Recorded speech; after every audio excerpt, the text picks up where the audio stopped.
Welcome to the Unconventional Ministry Podcast, where the conversation is about fresh ministry ideas, innovative ministry approaches. I'm Dennis Weens, your host, Senior Impact Catalyst at Sat7 USA. ChatGPT registered 1 million users within the first 5 days of its release. 64% of businesses expect AI to increase their productivity. And 50% of U.S. mobile users use voice search functions daily. This trend showcases the growing prevalence of AI-powered voice assistants in everybody's everyday life. It seems artificial intelligence seems to be everywhere. What does it mean for ministry? Should ministries be using this? My guest is here to talk about the application of AI in the context of ministry. So, John Hirst, welcome to the Unconventional Ministry Podcast. It's great to be with you, Dennis. You're the Chief Innovation Officer at SIL International, a great ministry. You guys are doing a great work in Bible translation around the world. Really appreciate it. You've helped so much.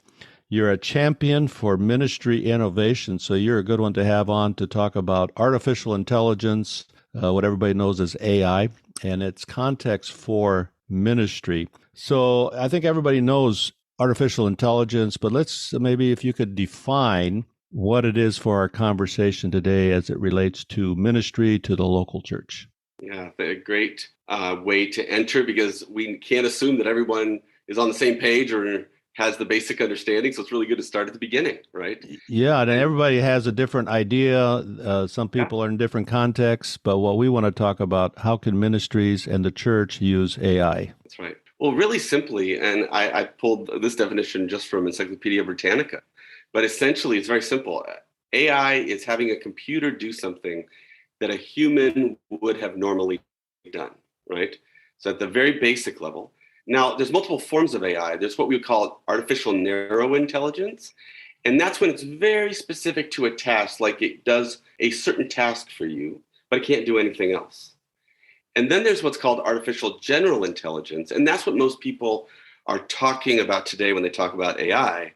It's the ability of a computer to do things that humans would do in a variety of areas of life in a way that really makes it feel, even though it's not human, it's not real, it's not sentient, but it seems that way by the way it acts because of the processing power of what it does. So this makes it sound like it has a lot of advantages for global ministry. There are definite advantages. There's, we always have to look at the pros and the cons, the opportunities and the challenges. But in the opportunities area, I think there's a few key opportunities that we need to consider. Number one, significant increase in productivity for our people. We know in missions especially, we're always short on the people we need to do the work. And a lot of people are doing things that could be done quicker, more efficiently. Just yesterday, I needed to create a service level agreement, and I was able to ask ChatGPT, what are the 10 categories that should be in every service level agreement? And it spit them out for me in a minute. And I was probably 3 hours ahead of where I would have been if I would have started just simply with a Google search.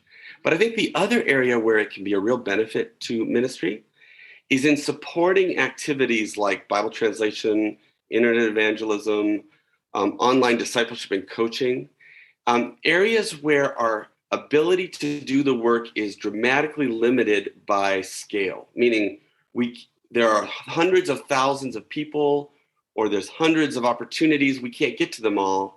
But AI can help us do that more effectively. Like a great example is with internet evangelism. And I know Sat7 does so much of that through the work that you all do.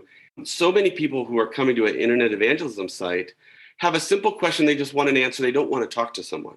Something like that can easily be handled by AI. But AI can also be taught to know when people want to talk to someone and more quickly get the right people to actually talk to a human. And that has the potential to dramatically increase the impact of things like online evangelism.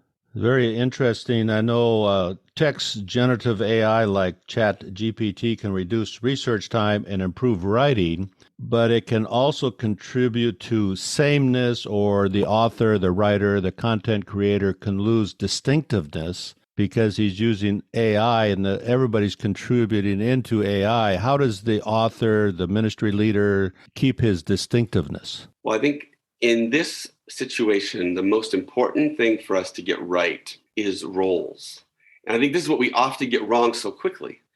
In these situations, the question is, who has what role? What role does the AI have? What role does the human have? One of the great ways that I've appreciated how Microsoft has framed this, but seen several others do it as well, is the idea of a co-pilot. The artificial intelligence should never be the pilot, right? They are a co-pilot to a human who has creative and new ideas. And then that human uses the AI to be effective in what they do. We talk about it in Bible translation around assistive technologies. We don't ever want to get in the way of God working through a human to discern what the Spirit is saying about how to translate God's word. Right. We do want to assist them in every way we can to make it a better and better process to get people into the word more quickly in their local language. And you're using a lot of this innovative technology for quicker Bible translations, quicker turnaround times, which is a great resource for a lot of these new languages. That's right. Well, SIL's focus is helping people flourish with the languages they value most. And so we work for everything from language development to literacy, community development, and all the way to Bible translation and scripture engagement. But yes, absolutely. The area of language is a rich area where AI could be a big help. And we're finding it useful in multiple areas and excited to see what is possible there. You know, back to the previous question, as a ministry leader, they're creating content. Who still owns the intellectual rights of that content they're creating if they're heavily depending on AI to help them write it? This is a really murky area. And anyone who tells you they know how it works is lying, because it's essentially an area where the law is going to be tested. What's happening in a lot of uses of AI and copyrighted material is they're using what's called the fair use clause, right? It is fair use to aggregate all this data and then use it to have the machine then do other things. That is not settled, whether AI is a appropriate application of fair use. I think the most interesting case that we've had recently is, I don't know if you heard about this, Dennis, but the country of Japan came out a while ago and said, we're going to make it a law that in Japan, nothing that's used for AI model training can be considered copyright infringement. So they decided to state a law for the whole country.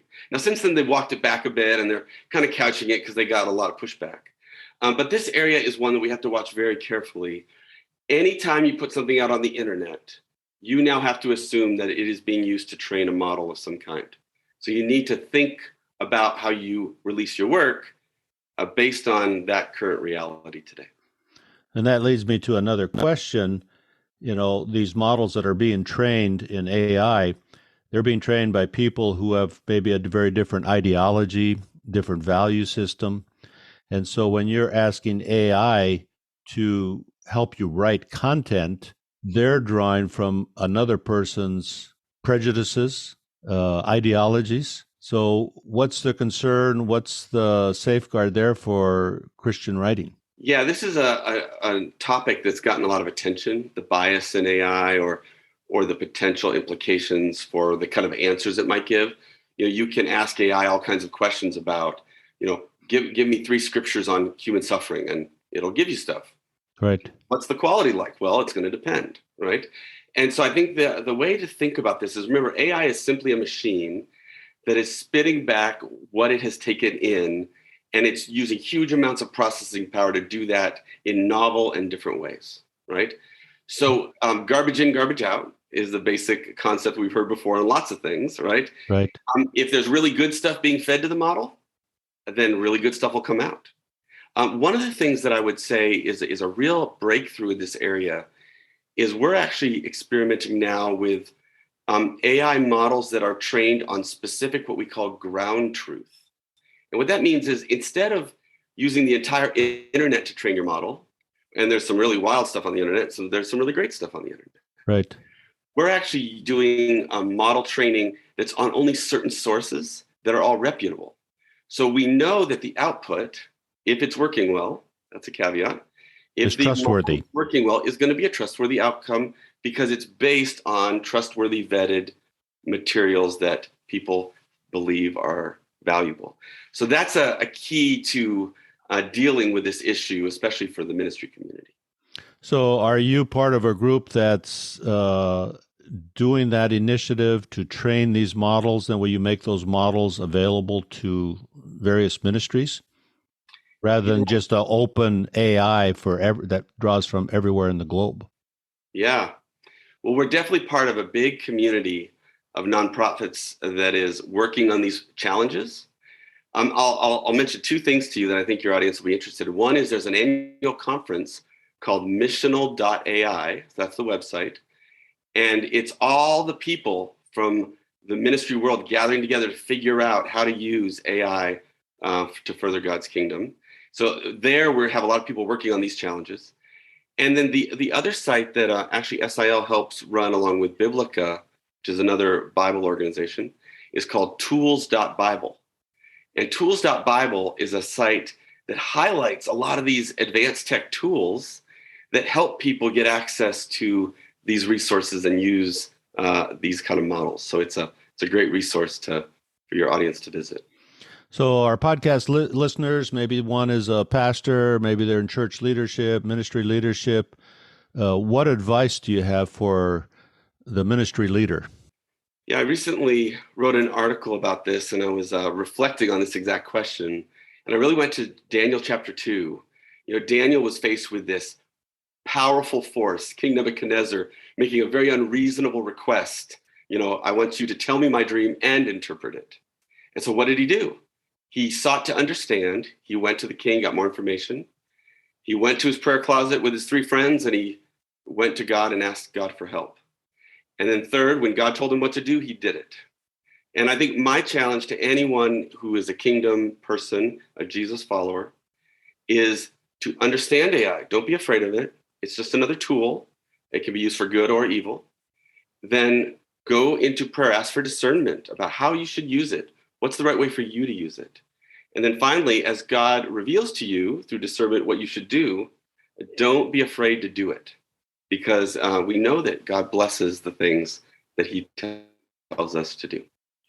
And remember that person isn't working for AI. AI is helping the person, so you're always the pilot, and AI is just assisting you. Now, we have to be careful because we have to stand up the ethics and the guardrails around that reality. That's what we want to be true. There are other people that want AI to run the show, right? There's multiple ways of thinking about this. And so one of the challenges we have as kingdom people is we need to be part of what's going on here, because we need to help set those ethics. We need to help define those regulations and policies so that it's a tool to help humans be more human, made in the image of God, rather than to reduce how we are human. Right. Well, this is very, very fascinating. And SIL is using a lot of new technology. How are they using AI at this point? Well, I'll direct people to the URL, just ai.sil.org, and we have a lot of cool stuff we're working on. But what I would say is we are trying to assist language communities, linguists, Bible translators, all kinds of people in how they can use AI to work with language. So there's a lot of things around speech to text, be able to speak and it turning into text, or Right. Text to speech. There's things going on in the sign language area.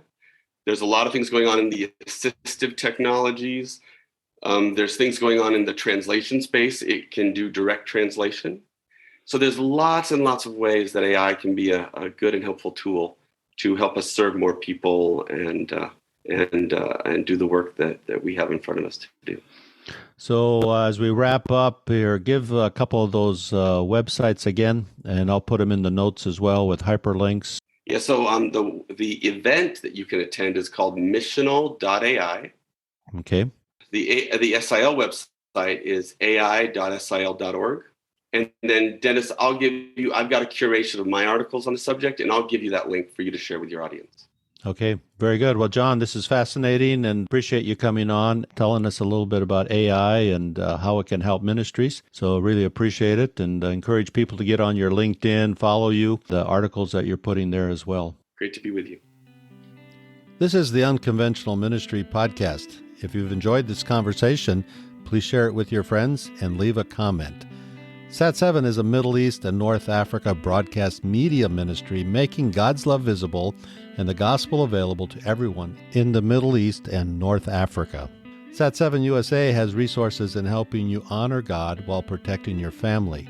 You can avoid another regret, which is the failure of not creating an estate plan. Through a partnership with Financial Planning Ministry, Sat7 USA provides Christian experts to assist you in preparing your will or trust, all at no financial cost to you. Visit www.sat7usa.org and click on the tab Planned Giving for more information.